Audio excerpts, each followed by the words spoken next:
Muy buenos días, este domingo, ya 29 de agosto. Cada vez nos acercamos más a concluir con este año y qué bueno que en este momento podemos estar juntos para alabar, para buscar al Señor. Por ahí veo algunos invitados, no sé si será la primera ocasión, ¿verdad? Pero me da mucho gusto algunas personas que nos están visitando. También a través de la transmisión y cada uno de nosotros pues sentámonos bienvenidos. Este es el tiempo que tenemos ahorita para la predicación, para escuchar que Dios nos esté hablando. Hemos tenido el tiempo para hablarle a Dios, para cantarle a Dios a través de las alabanzas muy preciosas, particularmente la última, como la disfruté. Ahora tenemos el tiempo para escuchar que Dios nos esté hablando y para responderle al Señor en adoración. Quiero iniciar este sermón pues señalando primeramente el tema.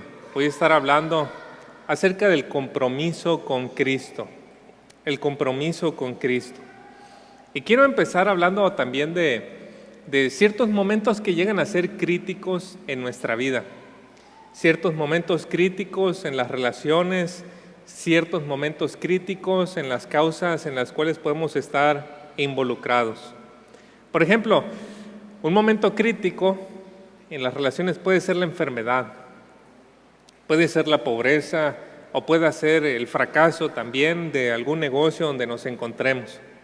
Es ahí, en esos momentos, donde muchas veces vamos a conocer quiénes son las personas que realmente nos estiman y nos aman. En la enfermedad, en la pobreza, vamos a saber quiénes realmente tienen una relación cercana con nosotros, ¿no es cierto? Tal vez a usted le ha sucedido que ha estado en el hospital, internado o alguna cosa, y ahí se ha podido dar cuenta, lastimosamente probablemente, quiénes realmente son las personas que le quieren, le aprecian y están cerca de usted, ¿no? Tal vez usted lo ha podido descubrir ahí. En el ejército puede llegar a suceder que cuando la lucha se intensifica, ahí se conoce realmente qué soldados están realmente comprometidos con esa causa. Y cuando no es así, que están comprometidos, pues empiezan a haber personas que se dan de baja o hay personas que desertan del ejército. En cualquier caso, el momento crítico pone en evidencia el compromiso de las personas. En el cristianismo nosotros tenemos esa misma situación.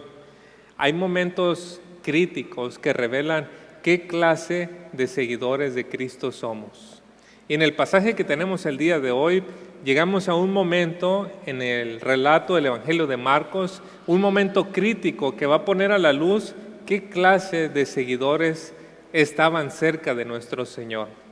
Entonces vamos al pasaje de Marcos, si por favor me acompaña, Marcos capítulo 14, y la porción que tenemos para hoy abarca desde el versículo 43 al versículo 52. Marcos capítulo 14, versículo 43 al versículo 52.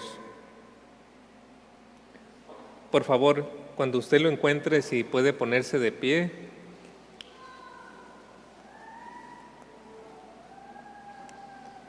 Mientras doy lectura, si me acompaña también, por favor, con su vista.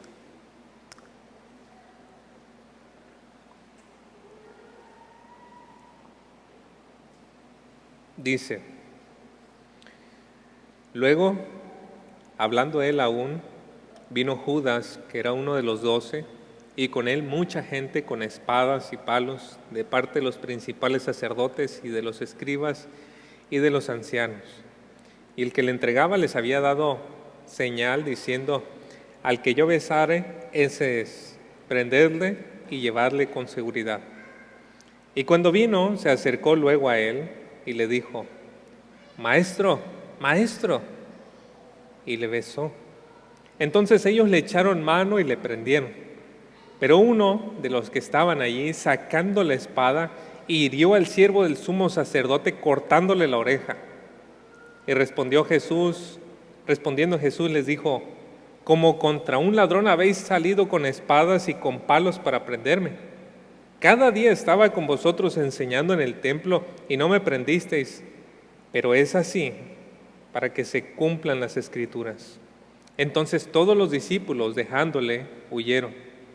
Pero cierto joven le seguía, cubierto el cuerpo con una sábana, y le prendieron. Mas él, dejando la sábana, huyó desnudo. Oremos, hermanos.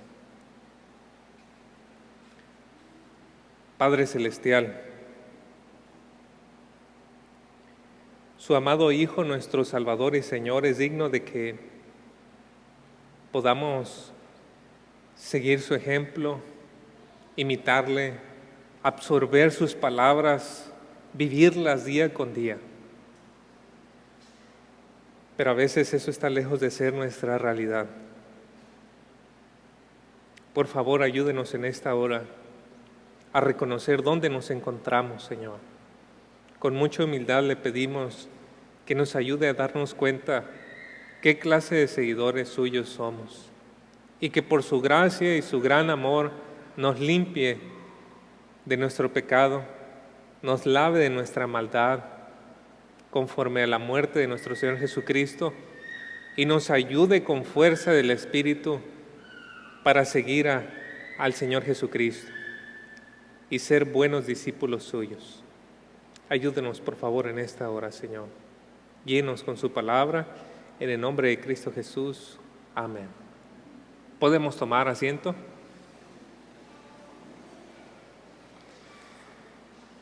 La semana pasada estuvimos viendo a nuestro Señor y a sus discípulos dirigiéndose a un lugar muy importante dentro de los lugares que frecuentaba el Señor, y este era el lugar de Getsemaní, ahí en el Monte de los Olivos. Y hablamos la semana pasada cómo dentro de ese huerto ocurrió algo que no vemos en ninguna otra parte de los evangelios. A nuestro Señor orando al Padre si acaso había otra manera de hacer las cosas que tenía que hacer el Señor. Y bueno, la respuesta del Padre se hace evidente por todo lo que acontece a continuación. En los próximos versículos y capítulos, el Padre no quiso otra manera más que la que ya había estado en el plan suyo. Y ahí vemos entonces a nuestro Señor entregándose completamente a la voluntad del Padre, luchando en esos momentos internamente, pero sometido completamente al Padre. No sea lo que yo quiero, más lo que tú quieres. En contraste, veíamos a los discípulos que en esos momentos de preparación ante la prueba que se iba a venir, ellos estaban durmiendo, no oraron, no velaron, y a la hora de que llegó la prueba, ellos reprobaron la prueba, o como lo vamos a ver ahorita un poco más adelante.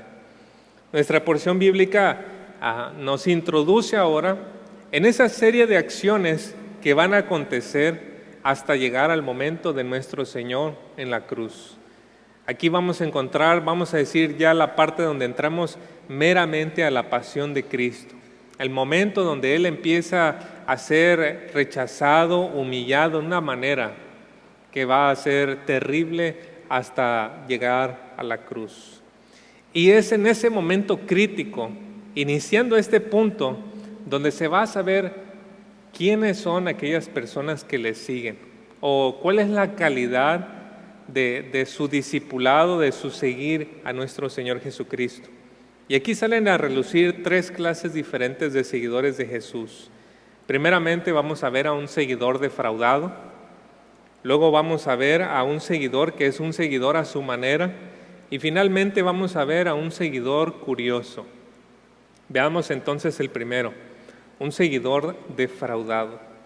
Ahí en el versículo 43 nos dice: luego hablando él aún, vino Judas, que era uno de los 12, y con él mucha gente con espadas y palos de parte de los principales sacerdotes y de los escribas y de los ancianos. Hermanos, noten ustedes cómo se introduce a este personaje, a Judas. Dice que era uno de los 12. Bueno, ¿quién no sabe eso? Cualquiera de nosotros que ha leído con atención el Evangelio de Marcos sabe quién es este Judas. ¿Por qué entonces Marcos enfatiza eso? Que él era uno de los 12. Pues precisamente para mostrar, enfatizar, resaltar la conexión de este Judas con los seguidores de Jesús. Él quiere que nosotros veamos que la traición viene desde adentro, desde un círculo muy, muy íntimo. Qué feo es cuando tienes a un enemigo que te pone zancadilla, ¿no? Pero cuán horrible es cuando alguien tan cercano a ti puede traicionarte. Bueno, este era Judas. Este no era un seguidor cualquiera. Él vio los milagros de Jesús. Él escuchó sus predicaciones. Sin embargo, en este punto él está acompañado de muchas personas enviadas por las autoridades judías. Si pudiéramos reconstruir esta historia con lo que nos dicen los 4 evangelios, especialmente el evangelio de Juan, ¿sabe cuántas personas acompañaban a Judas para arrestar al Señor? Bueno, el evangelio de Juan nos da una pauta dándonos el rango de la persona que llevaba a este grupo. Más o menos estamos hablando de unos 400 a 600 soldados, portando espadas cada uno, soldados romanos. Además, iba la policía del templo, esos eran los que llevaban garrotes. ¿Cuántos eran? No sé, ustedes pueden ponerle 40 a 50. Tenemos entonces en esta escena unas 600 personas aproximadamente yendo para arrestar al Señor. Hermanos, no sé si ustedes logran dimensionar eso, pero quizá ahorita en este lugar somos como 100 personas. Multipliquémoslo por 6 para arrestar a un solo hombre. Bueno, todo este número de personas va ahí. ¿Y cuál es el propósito? Arrestar a Jesús y sofocar cualquier rebelión que se pueda dar en ese momento. Si los 12 se quieren poner en un mal plan, bueno, hay 600 soldados romanos que pueden fácilmente acabar con ellos. El versículo 44 nos dice: y el que le entregaba les había dado señal diciendo: al que yo besare, ese es, prenderle y llevarle con seguridad. Nosotros en nuestro tiempo conocemos ese dicho que dice el beso de Judas, ¿verdad? ¿Por qué es tan feo este beso? Bueno, podemos verlo inclusive desde la misma palabra que se utiliza ahí. Tiene que ver con una palabra de afecto. En la palabra del original tiene que ver con el afecto. Pero antes de eso, ¿qué llevó a este hombre? Tenemos que hacernos esa pregunta, hermanos. ¿Qué llevó a este hombre a cometer un acto tan vil y tan menospreciable como entregar al Señor? ¿Qué hizo que él cayera tan bajo para hacer eso? Permítame especular un poco acerca de Judas.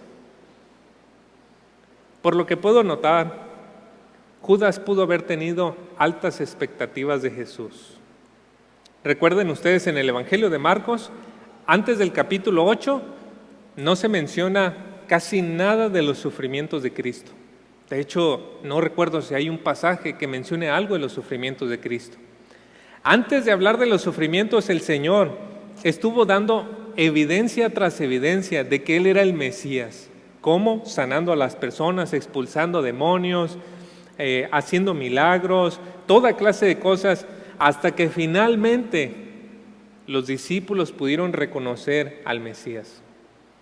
¿Sabe qué le pudo haber cruzado por la mente a Judas durante ese tiempo? Esto está muy bien, esto está perfecto, está excelente. Yo quiero unirme a esa causa porque yo también, quiero sacar algún provecho. Como en el día de hoy, ¿verdad? Tenemos a algún candidato político y la gente lo apoya con el propósito de que quizá más adelante pueda ocupar alguna función dentro de su gobierno. Y podemos imaginar un poco algo así a Judas, ¿no? Viendo ahí un buen candidato. Mira este hombre, qué carisma, la gente lo escucha. Y luego cuando Jesús enseñaba, él iba anunciando que el reino de Dios estaba llegando a la tierra. Así que Judas pudo haber pensado: wow, pues yo quisiera un lugar ahí. Él entra entonces, se compromete en ese punto. Pero una vez que los discípulos reconocieron que Jesús era el Mesías, entonces el Señor cambió el mensaje. ¿Lo han notado? A partir del capítulo 8 del Evangelio de Marcos, ¿qué empezó a decirles el Señor Jesús? Es necesario que el Hijo del Hombre padezca. Él va a ser entregado a los líderes religiosos y ellos lo van a acusar para que Él muera en una cruz. Ese es el mensaje ahora. Ya ellos ya le reconocen como Mesías y todo, y ahora el Señor les dice, pues miren, tengo que sufrir. Y cualquiera que quiera seguirme, tiene que negarse a sí mismo, tomar su cruz y venir en pos de mí. ¿Qué piensan que sucedió en la mente de Judas cuando él empezó a escuchar eso?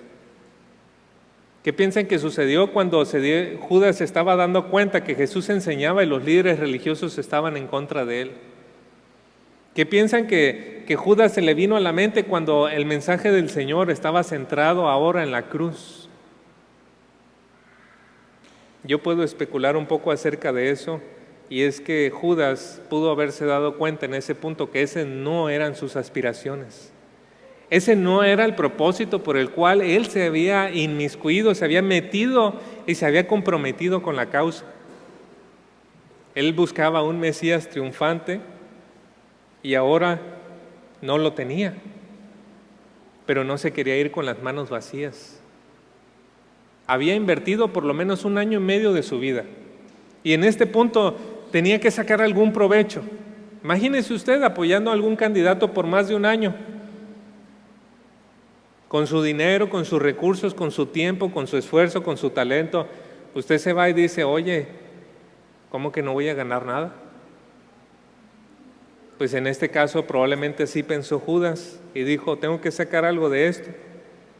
Fue, habló con los líderes y les dijo, yo lo puedo entregar. Y a cambio le dieron 30 piezas de plata.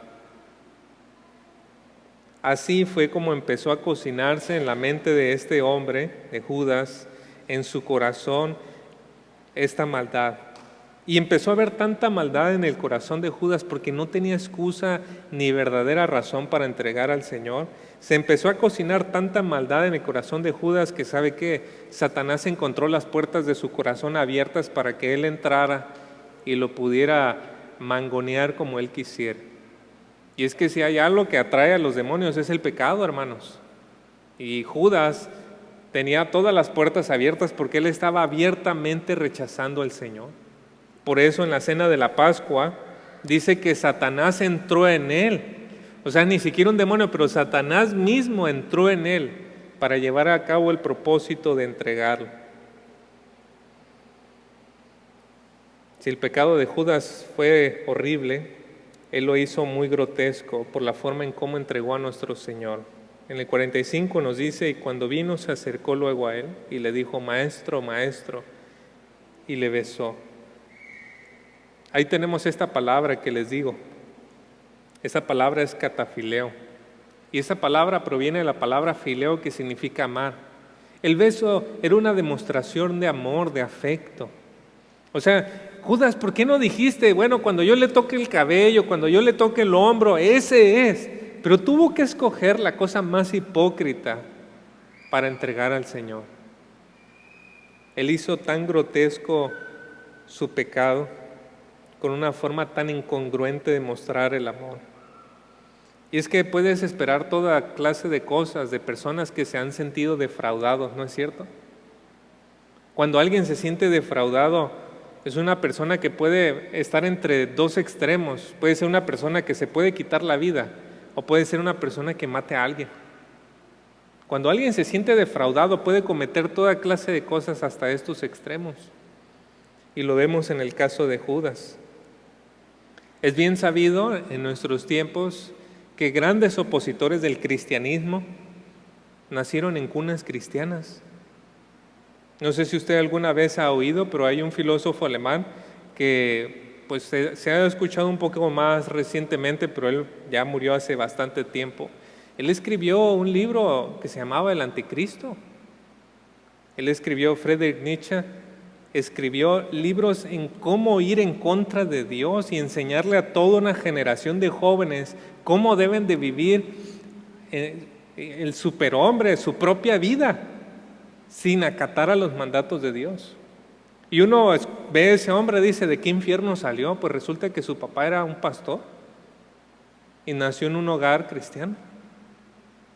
Y así podemos encontrar muchos hombres que tras sentirse defraudados cometen toda clase de cosas alejándose del camino del Señor.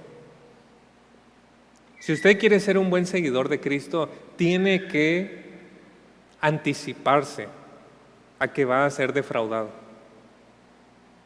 Si usted quiere ser un buen seguidor de Cristo, lo repito, usted tiene que anticiparse a eso.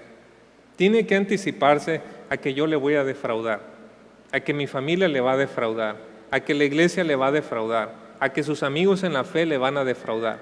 Usted tiene que anticiparse a eso, porque de otra manera el día que suceda, usted va a sentir mucha molestia, mucho enojo, mucha ira y probablemente tenga una gran tentación de alejarse completamente del Señor. Es más, puedo decirle, usted puede llegar inclusive a sentirse defraudado de Dios mismo. Quizá algún familiar suyo estuvo grandemente enfermo, su hija, su hijo, su esposo, su esposa, y usted oró al Señor con ayuno y el Señor no le contestó como usted esperaba. Y usted puede inclusive sentirse defraudado, pues esto también lo he escuchado de personas de Dios, y alejarse de Él. Si usted quiere ser un buen seguidor de Cristo, anticípese a que eso seguramente va a suceder. No me siento alegre de que pueda ser yo, mi familia o la iglesia.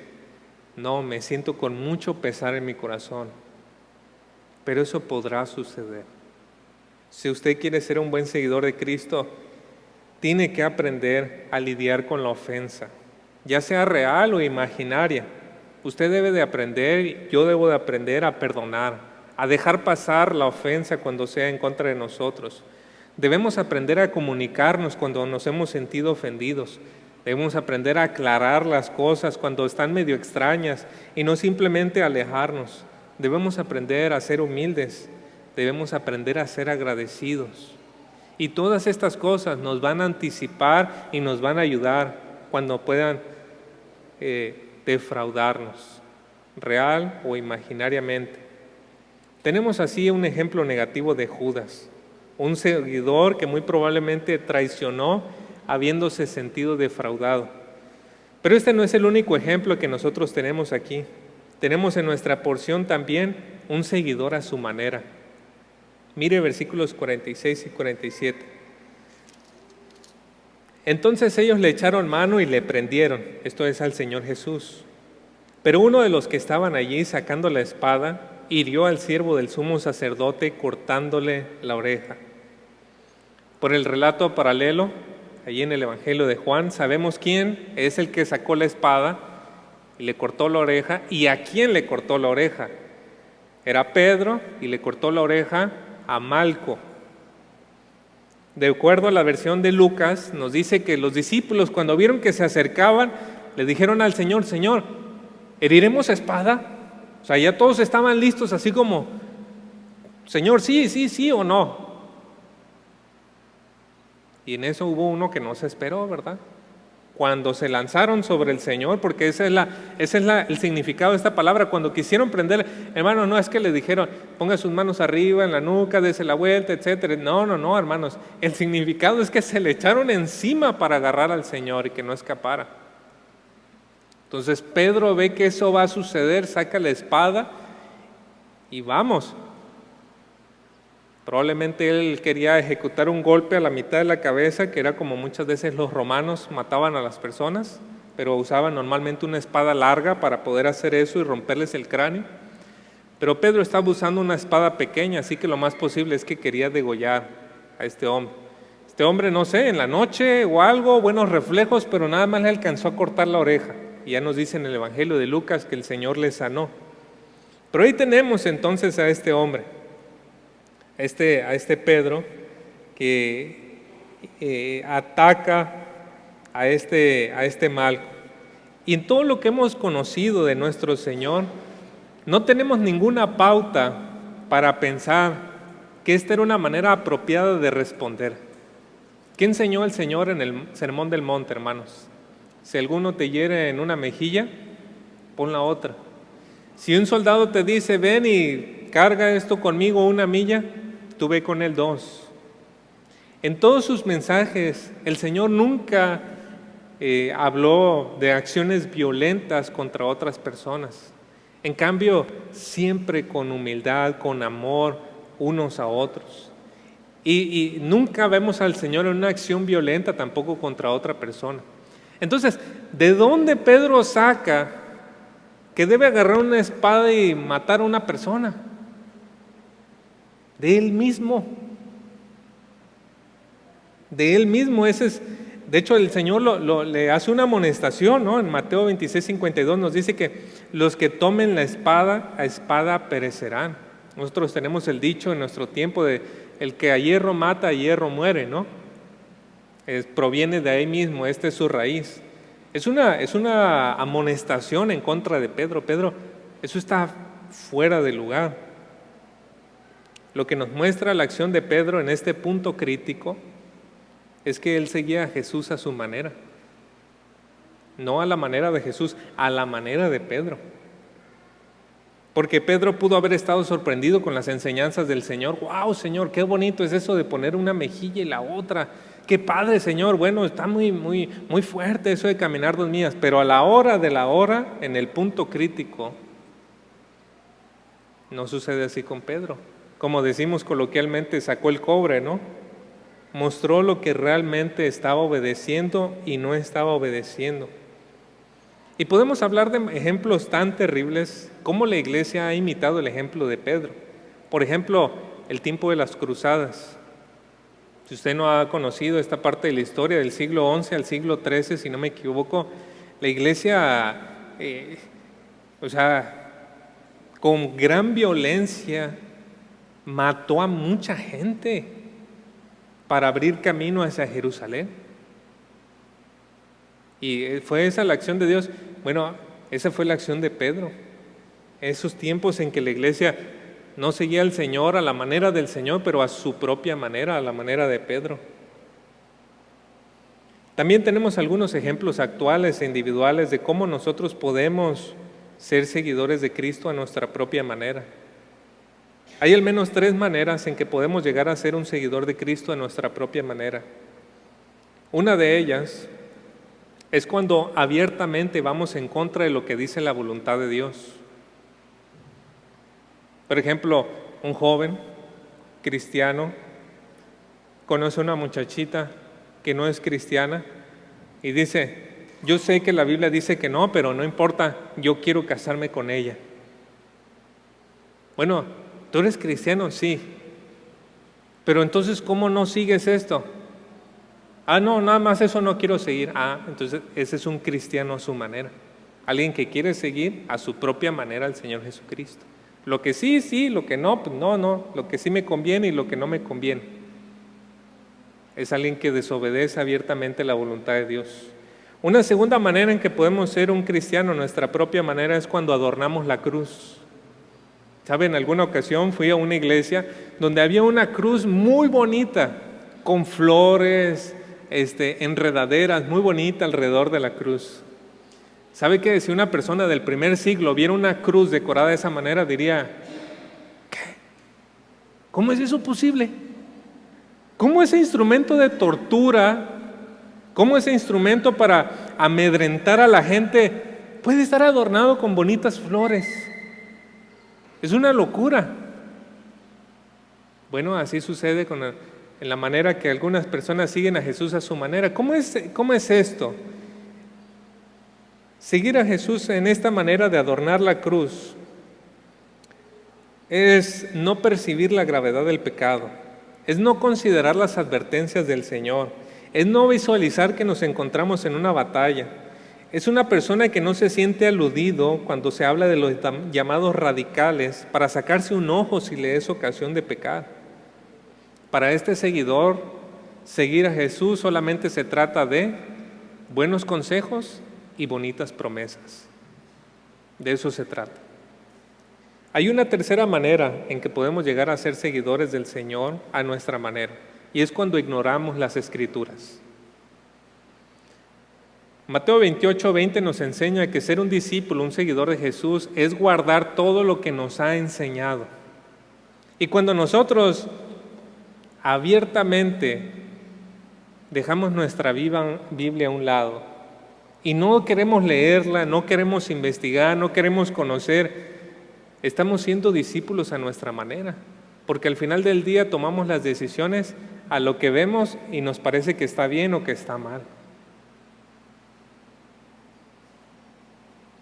Pero tenemos que aprender lo que nos enseña la forma en que el Señor ilustró un verdadero discípulo. Un verdadero discípulo es el que oye y obedece su palabra. Y aquel que oye y obedece su palabra es como aquel que construyó su casa sobre la roca, nos dice Mateo 7. Aquel que oye y no obedece su palabra es como el que construye su casa sobre la arena. Y dice, qué padre, como la arena en el mar, ¿no? Como la arena cuando llega la lluvia y la destruye. Tenemos que ser como los discípulos, tenemos que aprender a sujetarnos al Señor. Ahora, volviendo a nuestro pasaje, tenemos que ver cómo el Señor respondió en ese momento crítico, versículos 48 y 49. Y respondiendo Jesús les dijo, como contra un ladrón habéis salido con espadas y con palos para prenderme. Cada día estaba con vosotros enseñando en el templo y no me prendisteis, pero es así para que se cumplan las escrituras. Aquí el Señor señala qué tan falso era ese arresto. Había estado en el templo, ahí me podían haber agarrado. Pero la clave para entender estas palabras del Señor es la palabra ladrón. Esa palabra ladrón proviene de la palabra griega listis. Y esa palabra no significa nada más ladrón, también se puede traducir como un rebelde o un insurrecto. De esta manera, tenemos que recordar, por ejemplo, que en la cruz nos dice que había dos ladrones al lado del Señor, uno a la izquierda y otro a la derecha. Bueno, hermanos, lo más probable es que no eran ladrones que robaban cosas. Lo más probable es que eran insurrectos, personas que se habían rebelado en contra de Roma. Y una de las maneras en cómo Roma sofocaba este tipo de rebeliones era crucificando a las personas. Así que el Señor les está diciendo, oigan, vienen aquí para arrestarme como si fuera un insurrecto, pero yo no me escondí, yo estaba en la plaza enseñando. Si yo era un insurrecto, ese era el lugar para agarrarme y llevarme. Esto el Señor lo hace no para atacar, sino para poner los hechos en la mesa. El Señor no es un rebelde, no es un revolucionario en ese sentido. El Señor está allí, ¿con qué propósito? Cumplir las Escrituras. Sujeto al Padre, cumplir las Escrituras. De hecho, el Señor actuó con mucha valentía. En Juan 18:8 nos dice que cuando se acercaron y todos dijeron, me buscan a mí, dejen ir a ellos.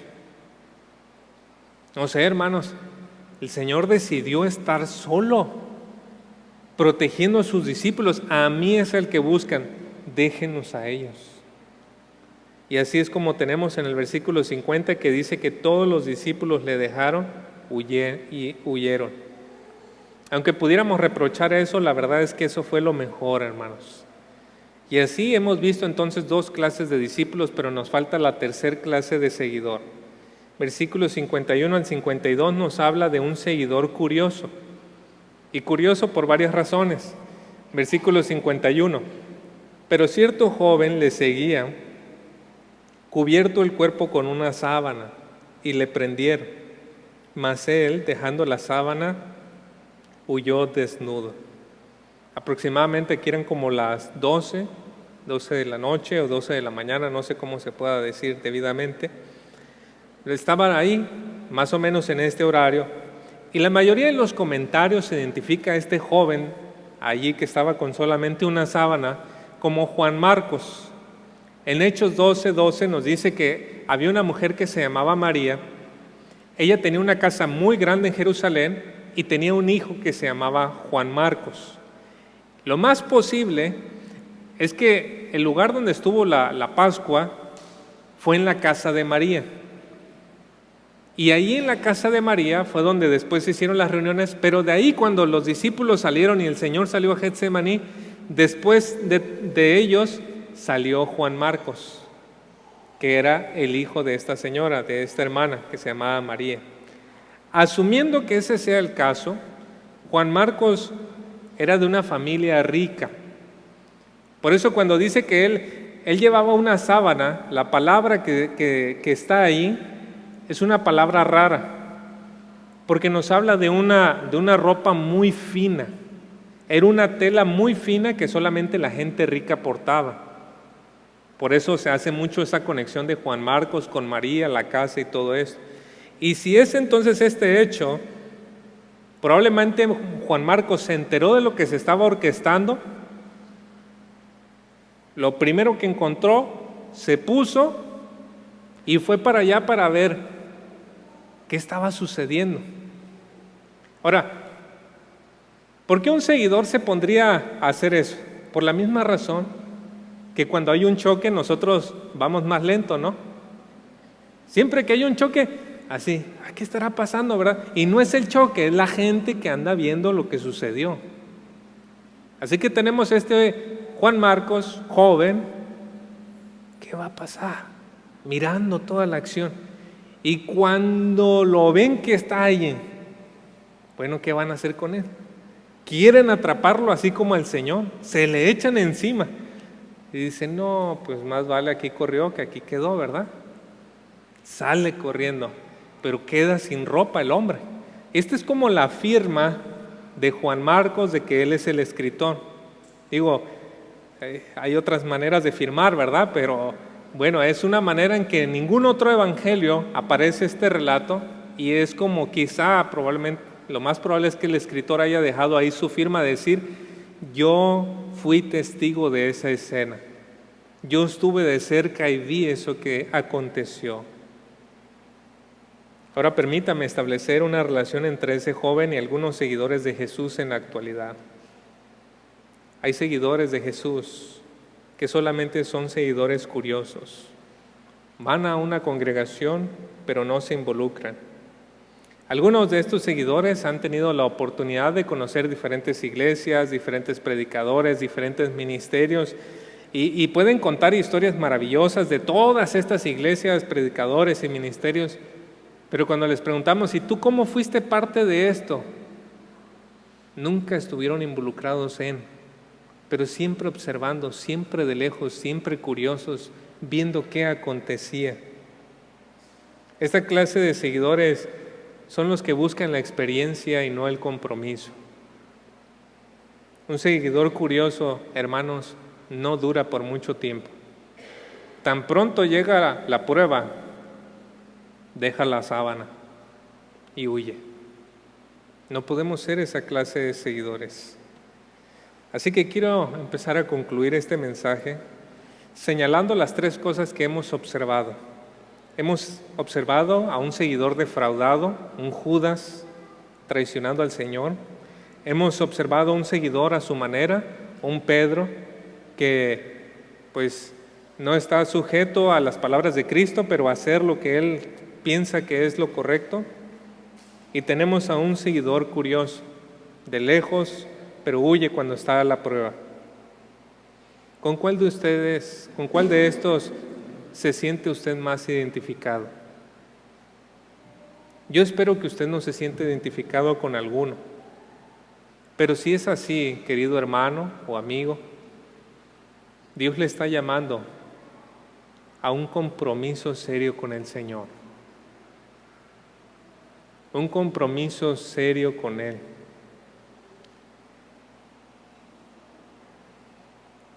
¿Cómo se ve a alguien con un compromiso serio con Dios? Tan solamente tenemos que mirar al Señor Jesucristo y notará cómo Él contrasta el perfil de los tres seguidores que hemos hablado.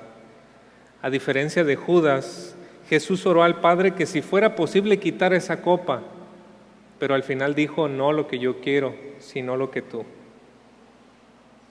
Fue así que Dios le mostró el plan que tenía que seguir y Cristo no se sintió defraudado. Él siguió la voluntad de Dios. A diferencia de Pedro, Jesús conocía las Escrituras, sabía cuál era el plan de Dios y se sometió a él. Y a diferencia del joven, Jesús estaba firmemente involucrado en la obra. De hecho, Él estaba en el centro de todo, completamente entregado a hacer la voluntad de Dios. Por lo tanto, si hay algo a lo que me gustaría instarles en esta hora, es que afirmemos nuestro compromiso como seguidores de Cristo y así imitemos su ejemplo. Afirmemos nuestro compromiso con Él, hermanos. De otra manera, cuando llegue el momento de la prueba, no pasaremos. Sinceramente, como pastor, me encuentro preocupado por la situación de muchas iglesias sin pastores con siervos. Porque en este tiempo de pandemia, muchas iglesias han tenido que cerrar, tal vez no tanto en esta parte sur, pero un poco más en la parte norte han tenido que cerrar.